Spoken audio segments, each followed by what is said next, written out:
మిత్రులందరికీ నమస్కారం. ఫ్రెండ్స్, టెట్లో సైకాలజీ అని చెప్పేసి పిలవడం జరుగుతుంది. డిఎస్సికి వచ్చేసరికి క్లాస్ రూమ్ సైకాలజీ అని చెప్పేసి పిలవడం జరుగుతుంది. ఇంపార్టెంట్ బిట్స్ అనేవి క్విక్ రివిజన్ కింద ఈ వీడియోలో మనం కంప్లీట్ చేద్దాం. వీడియోని పూర్తిగా చూడండి.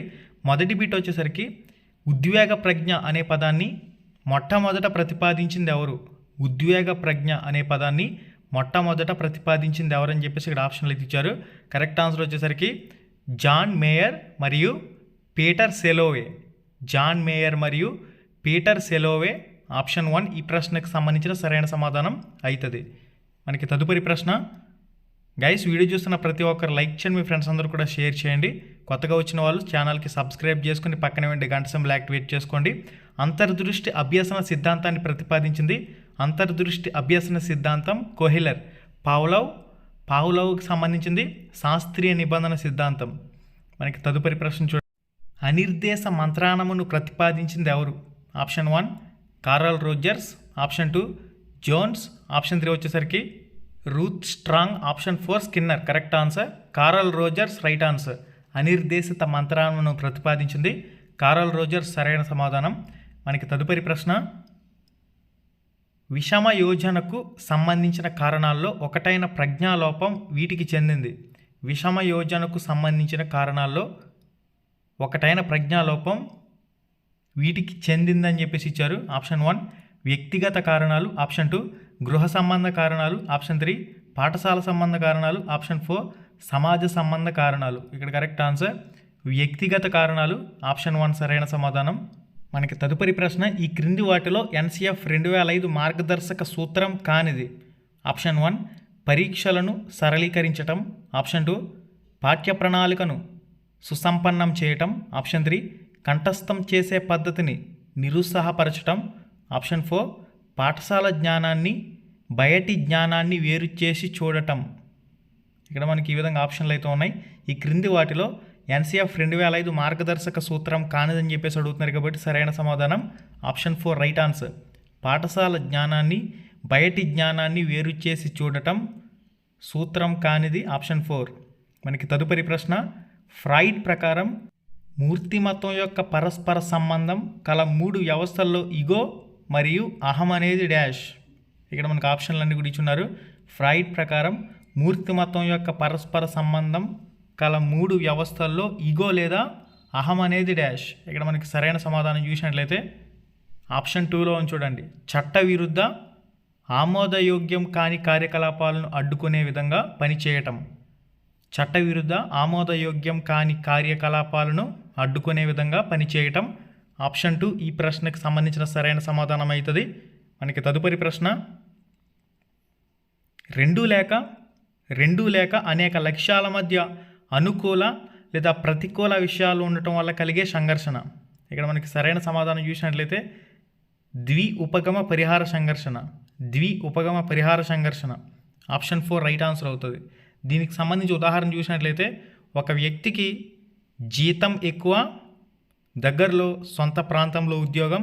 అదే వ్యక్తికి జీతం ఎక్కువ, ఎక్కడో వేరొక రాష్ట్రంలోకి వెళ్ళి పనిచేయాలి. అంటే ఇక్కడ 2 లేక అనేక లక్ష్యాల మధ్య అనుకూల ప్రతికూల విషయాలు ఉండటం వల్ల కలిగే సంఘర్షణ అనేది ఉపగమ పరిహార సంఘర్షణకు ఉదాహరణకి చెప్పచ్చు. అంటే ఒక వ్యక్తికి ఉద్యోగం కావాలి కానీ జీతం ఎక్కువ కావాలి, కానీ సొంత ప్రాంతంలో ఉద్యోగం ఉంది, జీతం తక్కువ. బయట రాష్ట్రంలో ఉద్యోగం ఉంది, జీతం ఎక్కువ. ఈ విధంగా. మనకి తదుపరి ప్రశ్న. స్మృతి ప్రక్రియలో మొదటి సోపానం ఏంటని చెప్పేసి అడుగుతారు. ఇక్కడ మనకి సరైన సమాధానం అభ్యసనం, రైట్ ఆన్సర్. అభ్యసనం ఆప్షన్ 1 ఈ ప్రశ్నకు సంబంధించిన సరైన సమాధానం. మనకి తదుపరి ప్రశ్న చూడండి. సంవేదన యొక్క మూలకాలు లేదా అంశాల గురించి ఈ క్రింది వాటిలో ఒకటి సరైంది కాదు. సంవేదన యొక్క మూలకాలు మరియు అంశాల గురించి ఈ క్రింది వాటిలో ఒకటి సరైనది కాదు. ఆప్షన్ 1 ప్రతి సంవేదన రకం తన ప్రత్యేక గుణాన్ని కలిగి ఉంటుంది. ప్రతి సంవేదన తన తీవ్రతకు సంబంధించి భిన్నంగా ఉంటుంది. ఆప్షన్ 3 వచ్చేసరికి ప్రతి సంవేదన కొంత సమయం పాటు ఉంటుంది. సంవేదన ఎక్కువసేపు ఉన్నప్పుడు స్పష్టత తగ్గుతుంది. ఇక్కడ మనకు ఆప్షన్లు అన్నీ కూడా చూసారు కదా. సరైన సమాధానం సంవేదన ఎక్కువసేపు ఉన్నప్పుడు స్పష్టత తగ్గుతుందనే ఆప్షన్ మనకి ఇక్కడ సరైన సమాధానం అయితే అవుతుంది. మనకి తదుపరి ప్రశ్న. ఈ క్రింది వాటిలో ఒకటి భావోద్వేగ ప్రజ్ఞ లక్షణం కాదు. ఈ క్రింది వాటిలో ఒకటి భావోద్వేగ ప్రజ్ఞా లక్షణం కాదు. ఆప్షన్ 1 ఒకరి భావోద్వేగాలను తెలుసుకోవటం. ఆప్షన్ 2 స్వీయ ప్రేరణ కలిగి ఉండటం. ఆప్షన్ 3 భావోద్వేగాలను గుర్తించడం మరియు సంబంధాలను నిలుపుకోవటం మరియు పట్టుకొని ఉండటం. ఆప్షన్ 3. ఆప్షన్ 4 వచ్చేసరికి ఆందోళనకు గురి కావటం మరియు ఎల్లప్పుడూ ఆలోచిస్తూ ఉండటం. ఈ క్రింది వాటిలో ఒకటి భావోద్వేగ ప్రజ్ఞా లక్షణం కాదు అని చెప్పేసి అంటున్నారు. కాబట్టి సరైన సమాధానం చూసినట్లయితే ఆప్షన్ 4 రైట్ ఆన్సర్. ఆందోళనకు గురి కావటం మరియు ఎల్లప్పుడూ ఆలోచిస్తూ ఉండటం ఈ ప్రశ్నకు సంబంధించిన సరైన సమాధానం అవుతుంది. మనకి తదుపరి ప్రశ్న, స్వల్ప బుద్ధిమాంద్యత గల పిల్లల విద్యా కార్యక్రమాలను కొనసాగించే పద్ధతి. స్వల్ప బుద్ధిమాంద్యత గల పిల్లల విద్యా కార్యక్రమాలను కొనసాగించే పద్ధతి ఏంటని చెప్పేసి అడుగుతారు. ఆప్షన్ 1 ఆశ్రమ పాఠశాల విద్య. ఆప్షన్ 2 ప్రత్యేక విద్య. ఆప్షన్ 3 సమైక్య విధానం. ఆప్షన్ 4 త్వరణం. కరెక్ట్ ఆన్సర్ సమైక్య విధానం రైట్ ఆన్సర్ అవుతుంది. మనకి తదుపరి ప్రశ్న, పరిశీలన పద్ధతి యొక్క ప్రతికూలతలకు సంబంధించి ఈ క్రింది వాటిలో సరైంది కాదు. ఆప్షన్ 1 పరిశీలనాంశాల్లో వస్తునిష్టత ఖచ్చితంగా లేకపోవచ్చును. ఆప్షన్ 2 కృత్రిమ పరిశీలనలో సహజత్వం కోల్పోయే అవకాశం. ఆప్షన్ 3 పరిశీలకునికి తగిన శిక్షణ అవసరం. ఆప్షన్ 4 పరిశీలకుడు పరిశీలనాంశాలను నేరుగా తెలుసుకోలేడు. ఇక్కడ ఆప్షన్ 4 రైట్ ఆన్సర్. పరిశీలకుడు పరిశీలనాంశాలను నేరుగా తెలుసుకోలేడు. ఇక్కడ ఆప్షన్ 4 అయితే ఉంది కదా. ఈ ప్రశ్నకు సంబంధించిన సరైన సమాధానం అయితే ఇది. మనకి తదుపరి ప్రశ్న, సాదృశ్యానికి సంబంధించి సమస్యకు ఉదాహరణలు ఈ క్రింది విధంగా ఉన్నాయి. సాదృశ్యానికి సంబంధించిన సమస్యకు ఉదాహరణలు ఈ క్రింది విధంగా ఉన్నాయని చెప్పేసి ఇక్కడ ప్రవచనం 1 ప్రవచనం 2 కింద ఇచ్చారు. ఈ సమస్యల పరిష్కారంలో ఉపయోగపడే వివేచన ఏంటని చెప్పేసి అడుగుతారు. ఈ సమస్యల పరిష్కారంలో ఉపయోగించేది వివేచన, అగమన వివేచన రైట్ ఆన్సర్. అగమన వివేచన ఆప్షన్ 3 ఈ ప్రశ్నకు సంబంధించిన సరైన సమాధానం. మనకి తదుపరి ప్రశ్న, కౌమార దశ అనేది డాష్.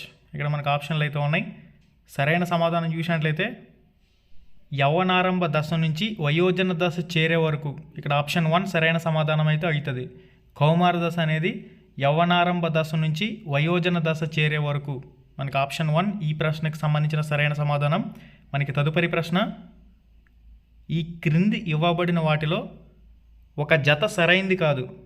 ఈ క్రింది ఇవ్వబడిన వాటిలో ఒక జత సరైంది కాదని చెప్పేసి అడుగుతారు. ఆప్షన్ 1 ధార్నడాయిక్ యత్నదోస్ సిద్ధాంతం. పావ్లోవ్ కార్యసాధక నిబంధన సిద్ధాంతం. ఇవాన్ పావ్లోవ్కి సంబంధించింది శాస్త్రీయ నిబంధన సిద్ధాంతం కాబట్టి ఆప్షన్ 2 రైట్ ఆన్సర్ అవుతుంది. బండూరా సాంఘిక అభ్యసన సిద్ధాంతం. బ్రోనర్ ఆవిష్కరణ అభ్యసన సిద్ధాంతం. ఇవన్నీ కూడా చూసుకోండి. ధార్నడాయిక్ యత్నదోస అభ్యసన సిద్ధాంతం సరైందే. నెక్స్ట్ పావ్లోవ్కి సంబంధించి శాస్త్రీయ నిబంధన సిద్ధాంతం. మనకి నెక్స్ట్ గర్భధారణ కాలంలో తల్లి యొక్క శారీరక మరియు మానసిక ఆరోగ్యం, బిడ్డ పెరుగుదల వికాసంపై ప్రభావం చూపే ఈ రకమైన కారకం. ఇక్కడ చూడండి ఆప్షన్ 1 అనువంశిక. ఆప్షన్ 2 జీవ సంబంధ. గర్భధారణ కాలంలో తల్లి యొక్క శారీరక మరియు మానసిక ఆరోగ్యం, బిడ్డ పెరుగుదల వికాసంపై ప్రభావం చూపే ఈ రకమైన కారకం. బాహ్య ఇక్కడ ప్రజ్ఞ అని చెప్పేసి ఇచ్చారు కాబట్టి సరైన సమాధానం బాహ్య కారకం. బాహ్య రైట్ ఆన్సర్ అవుతుంది. బాహ్య సరైన సమాధానం. నెక్స్ట్ ఈ క్రింది వాటిలో ఒకటి ప్రతిగమనం రక్షక తంత్రానికి చెందింది. మనకి రక్షక తంత్రాలు అనే టాపిక్కి సంబంధించి కూడా ప్రశ్నలు అనేవి అడుగుతారు కదా. ఈ క్రింది వాటిలో ఒకటి ప్రతిగమనం రక్షణ తంత్రానికి చెందిందని చెప్పేసి ఇచ్చారు. ఇక్కడ ఆప్షన్ 1 చూడండి. ఆప్షన్ 3లో చూడండి, పెద్దవారైనా చిన్నపిల్లల్లా ప్రవర్తించటం. ఉద్యోగం కోల్పోయిన వ్యక్తి చిన్నపిల్లలను పట్టుకుని ఏడవటం, చిన్నపిల్లవాళ్ళ ఏడవటం. ఇది మనకి ప్రతిగమనానికి సంబంధించిన ఉదాహరణకి చెప్పచ్చు. మనకి తదుపరి ప్రశ్న చూడండి, వైయక్తిక భేదాలు గురించిన శాస్త్రీయ పరిశోధన మరియు క్రమబద్ధమైన విధానాన్ని అభివృద్ధి చేసి ఘనత పొందిన మొదటి వ్యక్తి అని చెప్పేసి ఇక్కడ ఇచ్చారు. వైయక్తిక భేదాల గురించిన శాస్త్రీయ పరిశోధన మరియు క్రమబద్ధమైన విధానాన్ని అభివృద్ధి చేసి ఘనత పొందిన మొదటి వ్యక్తి. ఇక్కడ మనకి సరైన సమాధానం చూసినట్లయితే option 3 right answer. Sir Francis Galton. Sir Francis Galton. Option 3 ఈ ప్రశ్నకు సంబంధించిన సరైన సమాధానం. మనకి తదుపరి ప్రశ్న, భేదాత్మక సహజ సామర్థ్య పరీక్ష డిఏటికి చెందిన భాషా వినియోగం వ్యాకరణం పరీక్షల్లో ఉండే అంశాల సంఖ్య అని చెప్పేసి అడుగుతారు. Correct answer 50. మనకి తదుపరి, ఈ క్రింది ఇవ్వబడిన అప్రక్షేపక మరియు ప్రక్షేపకేతర పరీక్షల్లో విషయగత పరీక్షలను గుర్తించండి. ప్రశ్నావళి, పరిశీలన, నిర్ధారణ మాపనులు, శోధనా సూచికలు. కరెక్ట్ ఆన్సర్ ప్రశ్నావళి. రైట్ ఆన్సర్ ప్రశ్నావళి కరెక్ట్ ఆన్సర్. అభిరుచి నిగూఢ అభ్యసనమైతే అవధానం చర్యలలో అభిరుచి అవుతుంది. అభిరుచి నిగూఢ అభ్యసనమైతే అవధానం చర్యల్లో అభిరుచి అవుతుంది. అభిరుచికి అవధానానికి మధ్య ఉండే సంబంధం గురించి తెలిపే ఈ ప్రవచనం ఇచ్చిన వారు ఎవరు? ఇక్కడ ఆప్షన్లన్నీ కూడా ఇచ్చారు. సరైన సమాధానం చూసినట్లయితే మెక్డోగల్. ఇక్కడ మనకి సరైన సమాధానం. మనకి తదుపరి ప్రశ్న, పిల్లల రాతపరమైన వికాస సిద్ధాంతాన్ని రైటింగ్ డెవలప్మెంట్ థియరీని ప్రతిపాదించింది ఎవరు? పిల్లల రాతపరమైన వికాస సిద్ధాంతాన్ని రైటింగ్ డెవలప్మెంట్ థియరీ ప్రతిపాదించింది ఎవరని చెప్పేసి ఇక్కడ ఆప్షన్లు అయితే ఇచ్చారు. సరైన సమాధానం చూసినట్లయితే క్రోల్. ఇక్కడ మనకి సరైన సమాధానం అవుతుంది. మనకి తదుపరి ప్రశ్న, సృజనాత్మకతను నిరోధించే వాటిలో సందిగ్ధత, అనిశ్చితి ఈ తరహా అవరోధానికి చెందుతాయి. సృజనాత్మకతను నిరోధించే వాటిలో సందిగ్ధత, అనిశ్చితి ఈ తరహా అవరోధానికి చెందుతాయని చెప్పేసి ఆప్షన్లు అయితే ఇచ్చారు. సరైన సమాధానం ఆప్షన్ 4లో ఉంది. ఉద్వేగ అవరోధాలు రైట్ ఆన్సర్. మనకి తదుపరి ప్రశ్న, హిప్పోక్రటీస్ మూర్తిమత్వ రూప సిద్ధాంతాల ప్రకారం ఔత్సాహికులు అనే మూర్తిమత్వ రకంలో ఆధిపత్య ద్రవం. ఇక్కడ మనకి ఆప్షన్లన్నీ కూడా చూడండి. హిప్పోక్రటస్ మూర్తిమత్వ రూప సిద్ధాంతాల ప్రకారం ఔత్సాహికులు అనే మూర్తిమత్వ రకంలోని ఆధిపత్య ద్రవం. ఇక్కడ కరెక్ట్ ఆన్సర్ వచ్చేసరికి రక్తం. ఆప్షన్ 2 ఈ ప్రశ్నకు సంబంధించిన సరైన సమాధానం. మనకి తదుపరి ప్రశ్న, విలువల భావన గురించిన ఆలోచన ఈ క్రింది రకానికి చెందింది. విలువల భావన గురించిన ఆలోచన ఈ క్రింది రకానికి చెందింది. మూర్త, అమూర్త, భిన్న, సమైక్య. కరెక్ట్ ఆన్సర్ అమూర్త. రైట్ ఆన్సర్ విలువల భావన. మనకి తదుపరి, క్రింది ఉన్న కంప్యూటర్ విభాగాల్లో ఒకటి దాని విధితో తప్పుగా జతపరచబడింది. అవుట్పుట్ విభాగం ప్రాసెస్ చేసిన తర్వాత ఫలితాలను అందిస్తుంది. కంట్రోల్ విభాగం సమాచారాన్ని ప్రింట్ చేస్తుంది, ఇది సరైనది కాదు. మెమొరీ విభాగం సమాచారాన్ని నిల్వ చేస్తుంది, సరైనదే. ఇన్పుట్ విభాగం కంప్యూటర్ సమాచారాన్ని అందిస్తుంది, కంప్యూటర్కి సమాచారాన్ని అందించేది ఇన్పుట్ విభాగం, ఇది కూడా సరైనది కాబట్టి సరికానిది. కంట్రోల్ విభాగం సమాచారాన్ని ప్రింట్ చేస్తుందని చెప్పేసి ఇచ్చారు కాబట్టి ఆప్షన్ 2 రైట్ ఆన్సర్ అవుతుంది. మనకి తదుపరి ప్రశ్న, లైకెర్ట్ చే రూపొందించబడిన సమ్మేటివ్ రేటింగ్ స్కేల్ దీనిని అంచనా వేయుటకు.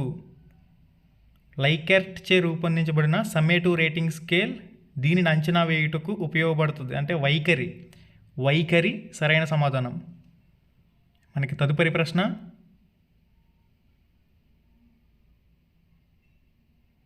ఫ్రీవేర్లు అనగా డాష్. వైరస్లు, యాంటీవైరస్లు. ఆప్షన్ 3 వచ్చేసరికి సైబర్ యాక్ట్స్. ఆప్షన్ 4 ఉచిత సాఫ్ట్వేర్లు. ఫ్రీవేర్లు అనగా ఉచిత సాఫ్ట్వేర్లు రైట్ ఆన్సర్. ఎన్కోడింగ్ అనేది డాష్. ఇక్కడ మనకి సరైన సమాధానం చూసినట్లయితే ఎన్కోడింగ్ అనేది స్మృతి చిహ్నాలు ఏర్పడే ప్రక్రియ. ఆప్షన్ 1లోనే సరైన సమాధానం ఉంది. మనకి లాస్ట్ అండ్ ఫైనల్ చివరి ప్రశ్న చూడండి. శిరోబాధాభిముఖంగా జరిగే అభివృద్ధి. ఇక్కడ ఆప్షన్లన్నీ కూడా చూసుకున్నట్లయితే ఆప్షన్ 3లో చూడండి. ఏ మరియు బి ఇచ్చిన 2 కూడా సరైన అంశాలే. నిడివి అక్షరరేఖలో మరియు అనుదైర్ఘ్యంగా. ఆప్షన్ 3 శిరస్సు నుంచి అవయవాలకు. ఏ మరియు బి సరైనది. రామ్ రమేష్ యాప్ లింక్ డిస్క్రిప్షన్లో ఉంది. Ram Ramesh Telegram group link డిస్క్రిప్షన్లో ఉంది. ఈ వీడియో టైటిల్ మీద టచ్ చేయండి, కిందకు ఒక పేజ్ అలా ఓపెన్ అవుతుంది, అక్కడి నుంచి చెక్ చేయండి. ఫర్దర్గా మరిన్ని వీడియోస్ కోసం సబ్స్క్రైబ్ బటన్ పక్కనే ఉండే గంట సింబల్ యాక్టివేట్ చేసుకోండి. Thank you.